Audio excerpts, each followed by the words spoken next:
Hey, what's up? Welcome to the latest edition of the Winner's Circle presented by Naira and Naira Bets, the official online betting partner of the Belmont Stakes and Saratoga Racecourse. I'm Bram Weinstein. That is Dan Torgman. Special guest today, Rachel McLaughlin from Indiana Grand, coming up in a bit. What's up, Dan? How are you? I'm doing good, man. Happy 4th and 5th. This is the day I think everybody's celebrating, right? Everybody is off of work today, apparently. Yeah, why is everybody off of work today? I don't understand. What holiday is this? It's the 5th of July. I guess. Like, since when was this a national holiday? How did that how did that happen? Who made that one up? I don't Anyway. know, but look, I don't mind it. I think for people like us who've had we spent most of our lives in media, like we know, like Yeah, especially, I mean, there are no days off, but that's right. I guess for, most people who work normal jobs, you got to squeeze in another day. I mean, it's a national holiday, so we'll give it to you on Monday. So If you whatever. followed Dan on Twitter last night, he like gave you a tour of what New York looks like on July 4th and all his exciting moments of on a subway, here are fireworks. All the credit to my wife, by the way, for that. Marty had this great idea. She's like, we live on the first floor of our building, don't have any real view of anything out our window except for like an alley. And so she was like, why don't we go up on the train platform? That's about as high as we're going to get. And maybe we'll get a view of something from there. And sure enough, there were like 50 other people there who had the same idea. And we had a great view of the city. It was beautiful. It was a lot of fun. Marty flexing the seasoned news producer muscles on Dan last night for her July 4th Twitter feed. Very good. Very good. Yeah, You got an advantage there, Dan. She knew what she was doing. She knows what she's doing. he always does. All right. Let's see if you knew what you were doing this weekend, where we had one pretty good sized upset in a major race at Belmont. But I want to start with Knicks Go, who went to Prairie Meadows, ran in the Cornhusker. Last time around, actually, what was it? Belmont Day, right? When we Mhm. were sitting there and watching Knicks Go. And I'm sitting there going, he's went to the Middle East. He came back. Forget it. He's in the wrong field. I don't care. He's like 1 to 10 or whatever it is. Doesn't matter. Turns around, goes to Prairie Meadows. And I'm not sure we knew exactly what to expect, but in the end, he looked like himself again. So check out the stretch run at the Cornhusker. And Joel Rosario as they make their way into the far turn. Knicks Go now on a 2.5, maybe 3-length lead. Last Judgment working harder to try to bridge the gap to this favorite once again, but Knicks Go is doing it nicely as they make their way around the turn. Knicks Go uncontested as they pass the quarter pole. Last Judgment under a full-out drive. Rated R Superstar is trying to get involved for the back of the pack. They make the swing for home, and it's Knicks Go. Knicks Go coming to the final furlong. He is on a 5-6 length lead as they come down the lane. Last Judgment, Rated R Superstar battling for the Miners. No doubt about the winner. Knicks Go is back in a big way. Last Judgment may have just held the place from Rated R Superstar, and Tenfold was fourth. All right, so he is back in a big way. All right, let me start with this one, Dan. He obviously picked a good spot going to Prairie Meadows and running in this. That was not a nothing field. There were some name horses there as well, but he blew them out. So let me just start with this. What context do you put the spot he picked to get himself back and get his groove going again? Actually, I don't mind the move. I think, that, confidence in a horse is a real thing. And when a horse loses confidence, they can, continue to trail off unless, they're given some sort of boost of confidence. And I think that's what this was. I mean, it's just straight up a confidence play. Put him in against horses who he could handle, and he did his job. And the thought being moving forward, now you could move him back into the kind of company that you've been used to seeing him in. And also, we've talked about the Middle Eastern trips and the tolls they take on the horses, but we'll talk a little bit more about it in a moment, I'm sure, as we move into the Suburban handicap discussion. But it looks like he came back. He ran his clunker in the Met Mile. And then he's got his legs back under him. And so, look, am I ready to say that's it? Knicks Go is back to being the number one contender in the Classic division. Not quite yet, but he did what he had to do, and so I thought that was impressive. And if nothing else, again, maybe a little bit of a boost to confidence moving forward for him. All right, so next move for him is what then? Do you go to Saratoga? Do you go to Del Mar because the Breeders' Cup is out west? Like, what do you do with Knicks Go now from this one? I mean, I would imagine he comes to the East Coast. I imagine, I don't know. I haven't seen the actual plan drawn up for him, but I would think you'd probably see him at Saratoga. What are we now? We're July 5th. So, yeah, I mean, a couple of big races coming up at Saratoga next month. So I would think that would be a logical spot for him. I don't know. I think if they go out west with him, maybe it's a little bit of a show of not as much confidence. I think you want to prep on the East Coast on the dirt, and I think that that's where he'll be. So we'll see where he goes next, but I think that's a logical next step. I mean, if nothing else, this is one of the biggest out of nowhere stories ever. Bought for $87,000, won nearly $5 million in purses, and who knows what else is coming the rest of this year. So it looks like I agree with you. This is a confidence boost. Let's go here. Let's take on a field that is not top class. Let's see what he does. And he ran away with it. So he looked good doing it. And so there's really nothing to take away from him there. All right. Let me get to the other one that occurred this weekend, the Suburban, which had a classic stretch finish, had a couple of massive favorites in it, and it produced neither one of them being the winner. So check out the stretch here from the Suburban at Belmont.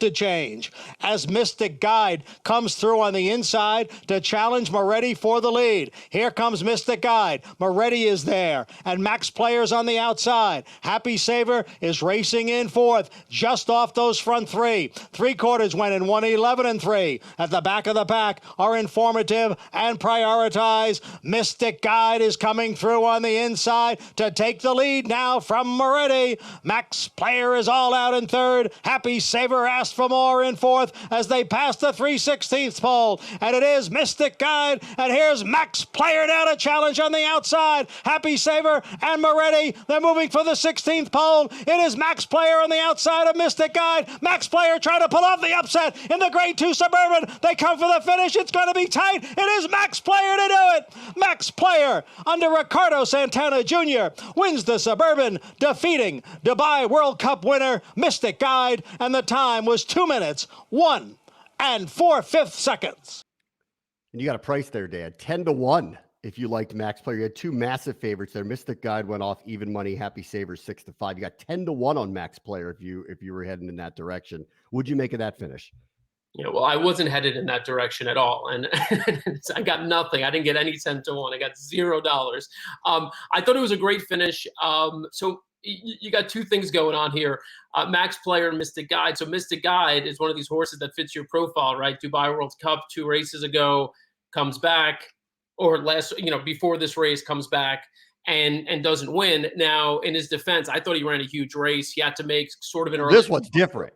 This one's different. I mean, I'm not going to sit there and blame Dubai on this one. On the other ones, it's how many times we saw with Knicks Go. How many times you see them? They go overseas, they come back here, and they're complete non-entities in the next couple of races. That's obviously not what happened here. Max Player ran a big race, so I don't fault Mystic Guide at all here. Well, so Max Player, I mean, not that he was in the same form that Knicks Go was in, but Max Player was in the Saudi Cup, came back, ran a bad race in the Pimlico Special, and then came back and then ran this race, which is the biggest race of his life. I mean, he hasn't run a number that big. He hadn't even won since like the Withers last year at Aqueduct. So, I mean, look, max effort by Max Player. I thought he did an incredible job. First of all, it was a beautifully ridden race as well. I mean, it sort of forced Mystic Guide's hand up the rail, had to make that early move, kept Happy Saver floated out wide most of the way. Happy Saver just didn't really bring it. But I thought Max Player ran a great race. And to your point, I think you don't really chalk this one up as being a clunk or anything for Mystic Guide. I mean, I think he was on the wrong lead too for part of the stretch there, turning for home. So I thought Mystic Guide ran a big race as well. I think he's still, sort of near the top of that discussion of who the best horses are in this division. So Mystic Guide, I thought, ran really well. And Max Player, just tip your hat. I didn't see that effort coming. So kudos to him.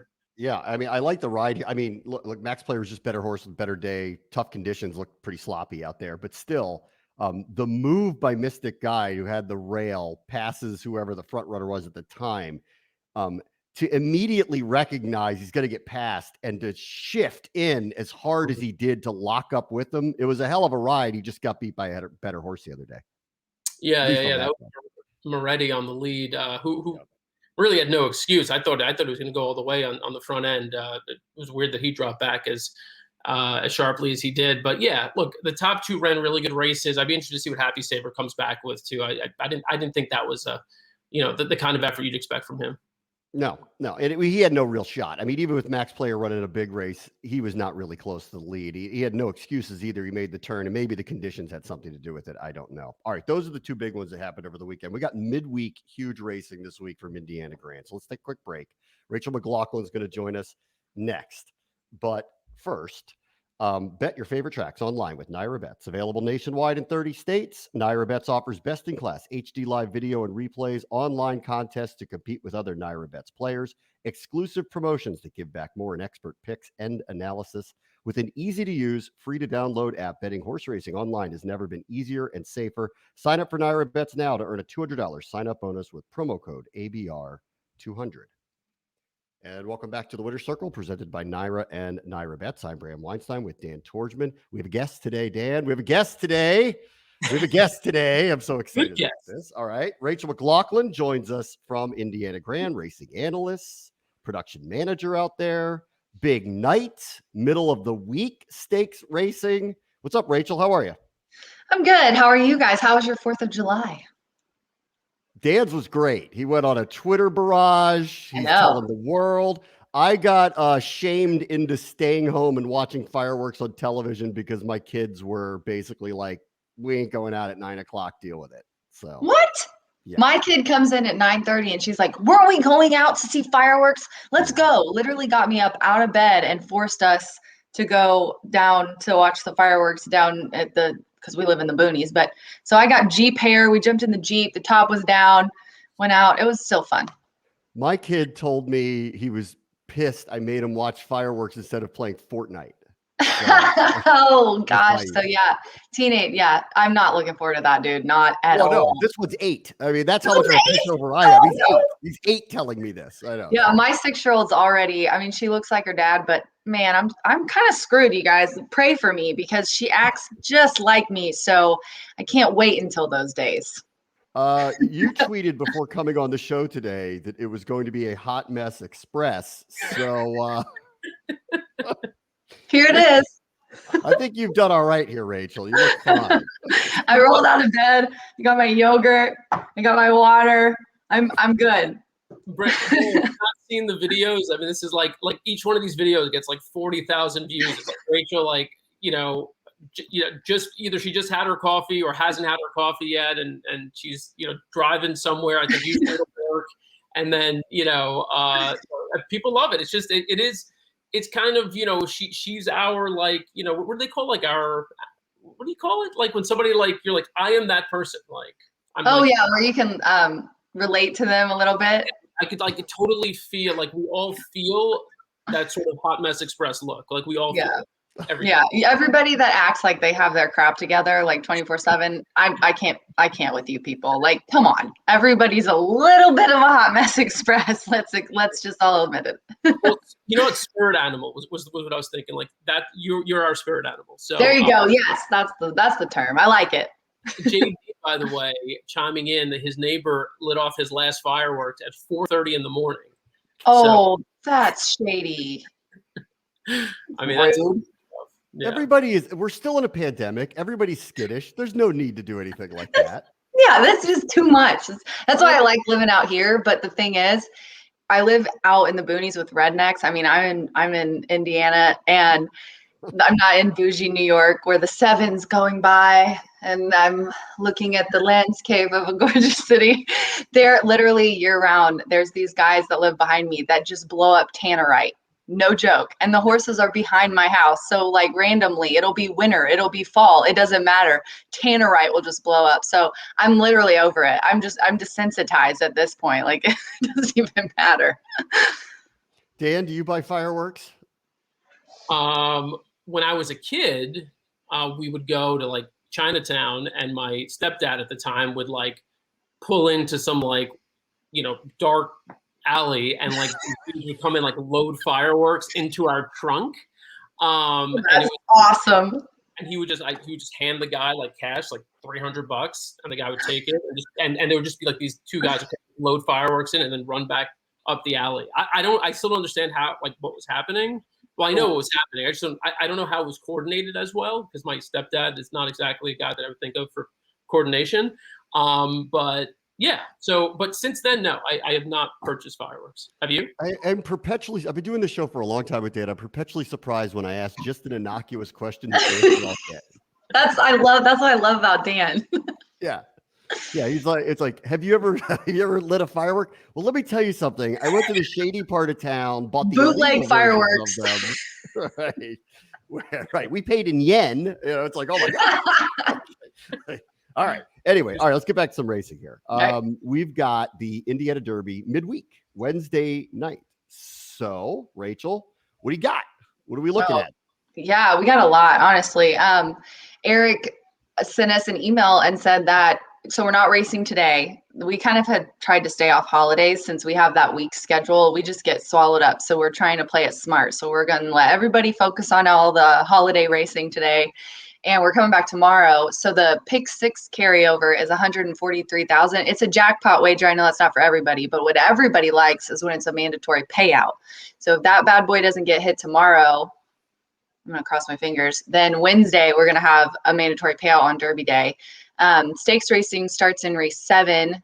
The Derby is the nightcap of it's 12, around 7:45 post, I believe. And then we have a $100,000 guaranteed all stakes pick 4 that starts in race 9 with the Mary Holman George. So it's a really great card. And I've got so many friends coming. I think that like Jason Beam's coming. I'm trying to talk Shapiro into coming. Eddie D always comes. Ed DeRosa's coming. Bree Mott's coming. Like, I've got all these friends that are like, hey, Rach, can you get me a table? I'm like, where have you guys been? Where have you been the past few years? You're just coming out of the woodwork. And everybody's going, Rachel, stop comping people tables. I'm like, look, you don't know how much coverage I'm going to get on social media for this. We're giving them a free meal.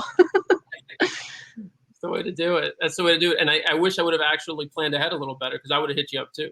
I would have loved for you and the missus to come out. Your wife's one of my favorite people. She's so cool. We've talked about this a few times. The problem is when Dan shows up there, you don't know what's going to be in his trunk. That's right. But hey, we're in Indiana. Fireworks are like totally cool here. So bring your bootleg stuff over, bro. We could solve some problems here. If one of us hit that jackpot, we could buy your neighbor's house and we could allow you to sleep. Please, God, don't threaten me with a good time, Bram. Like, seriously. All right. So what do you think of the Indiana Derby?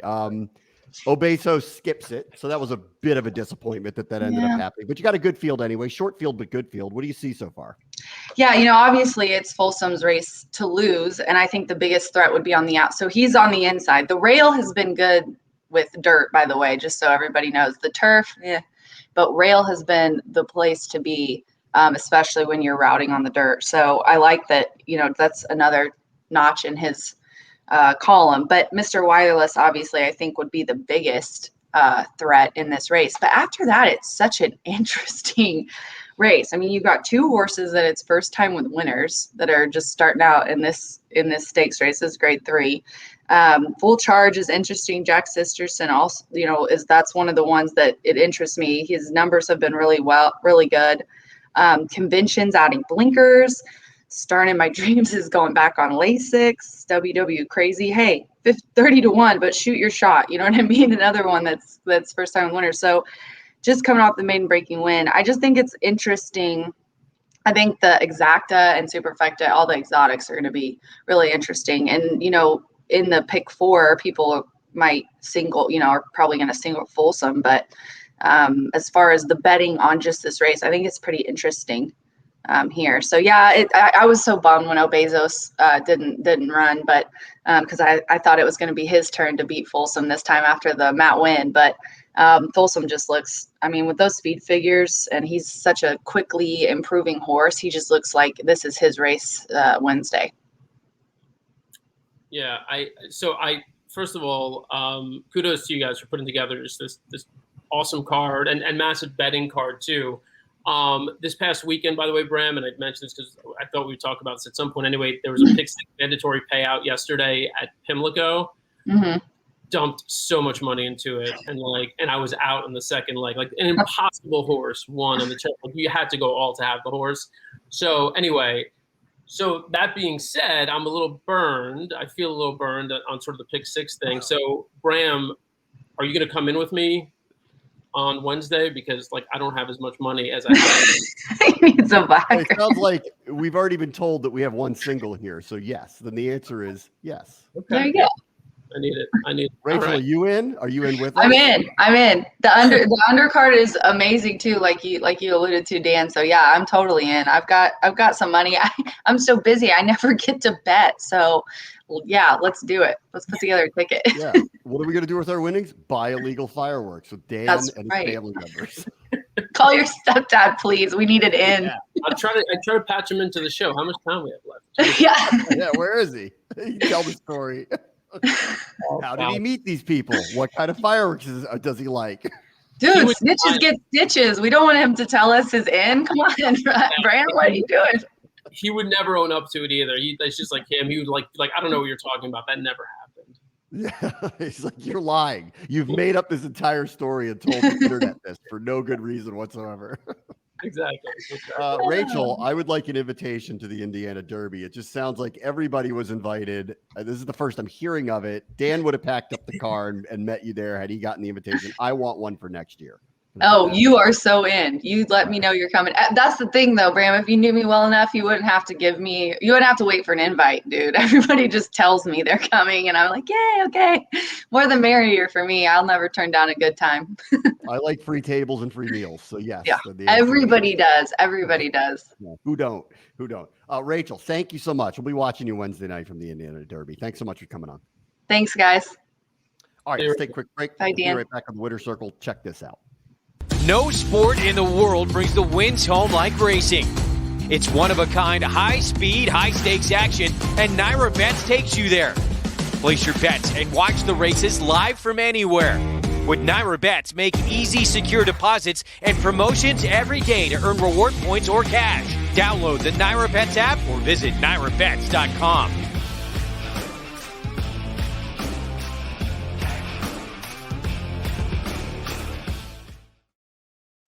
All right, and welcome back to the Winner's Circle, presented by Naira and Naira Bets. I'm Bram Weinstein. That is Dan Torgman. Dan told a hardcore story of July 4ths of the past, where he and his stepfather went into dark alleys and bought illegal fireworks and stuck them in his trunk. But Dan, deep down, is softy at heart. And this week, when I said, what would you like to talk about? His response was yet another moment where an athlete does an unbelievably nice thing in the middle of a baseball game. So you want to give the kudos to Christian Yelich this week, Dan?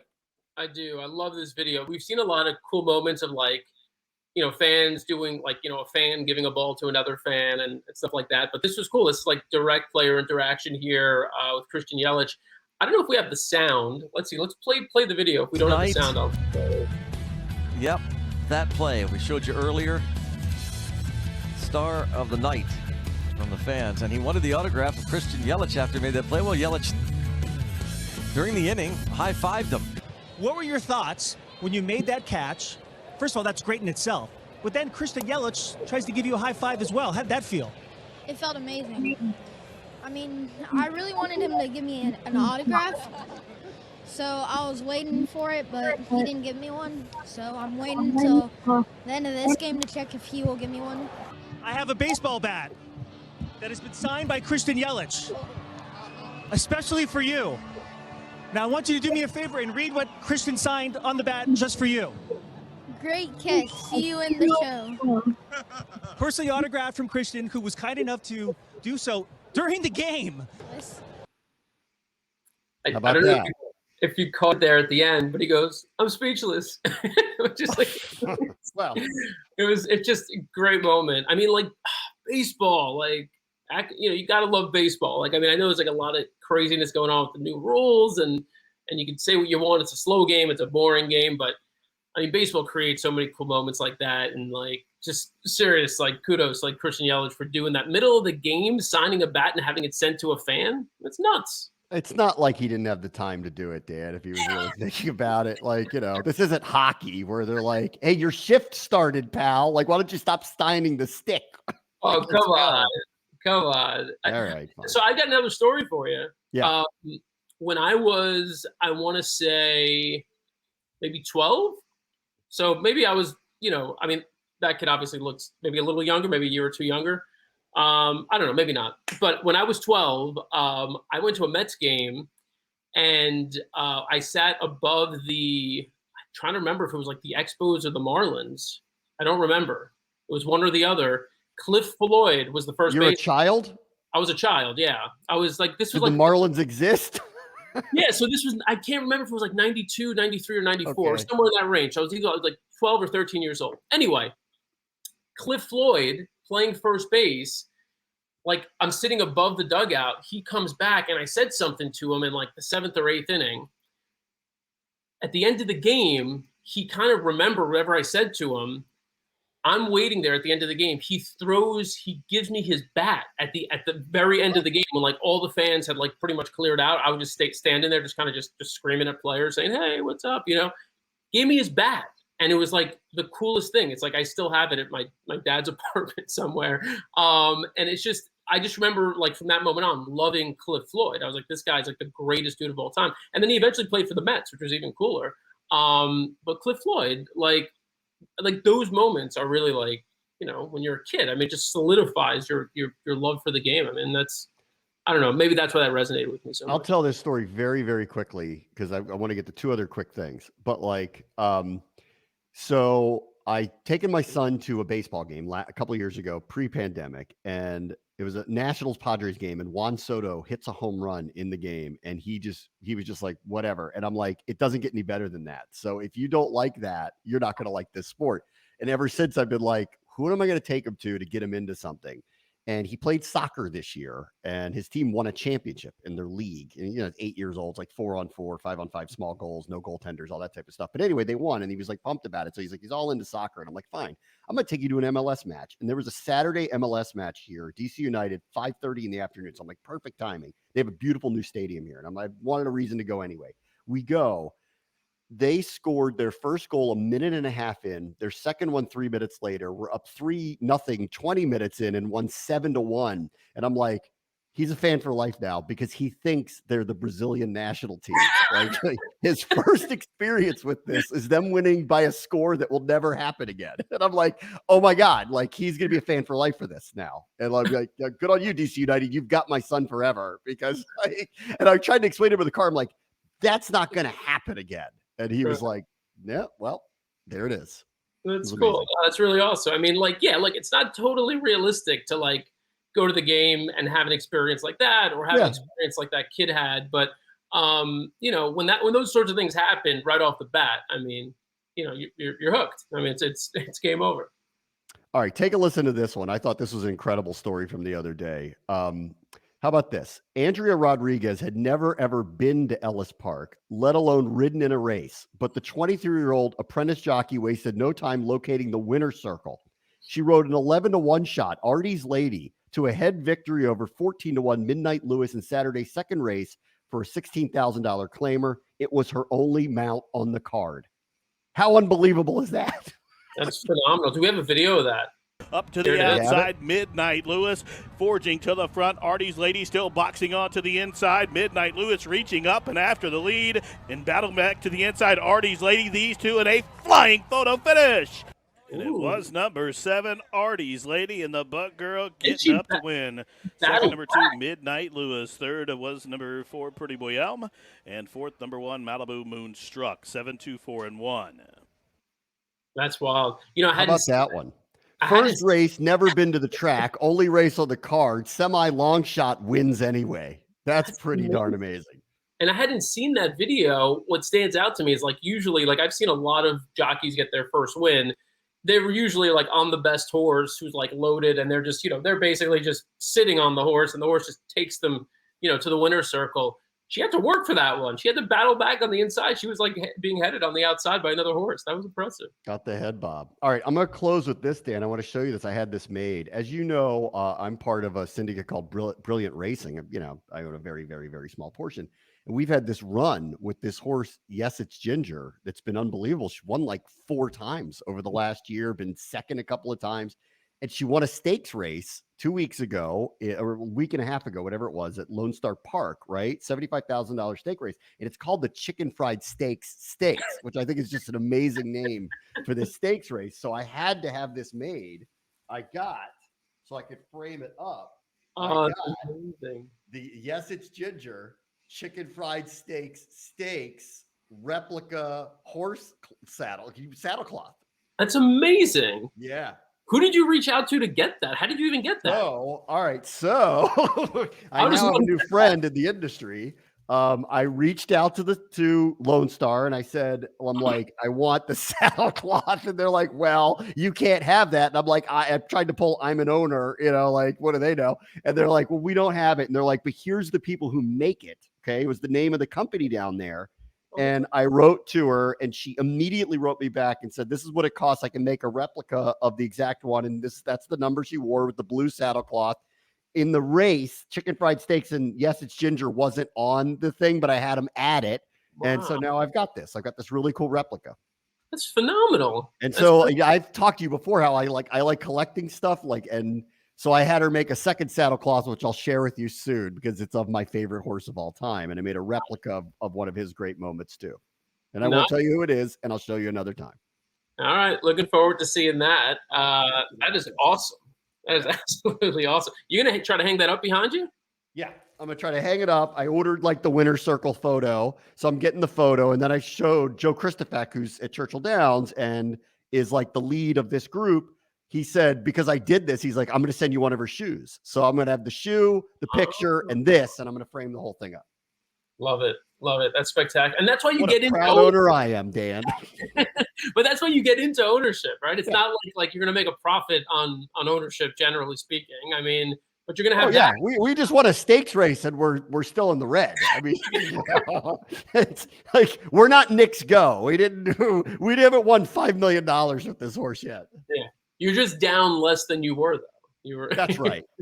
That was a nice one. I mean, it was a nice one. So, now I'm like, part of me also is like, I need to go see her next race because I could be in the winner's circle for once. So I should go in there and do it. Well, there you go. Like Stephanie said, you're close to being in the actual winner's circle. That's right. Yes, indeed I am. Yes, indeed I am. All right, Dan, have a great week. I'll talk to you next week.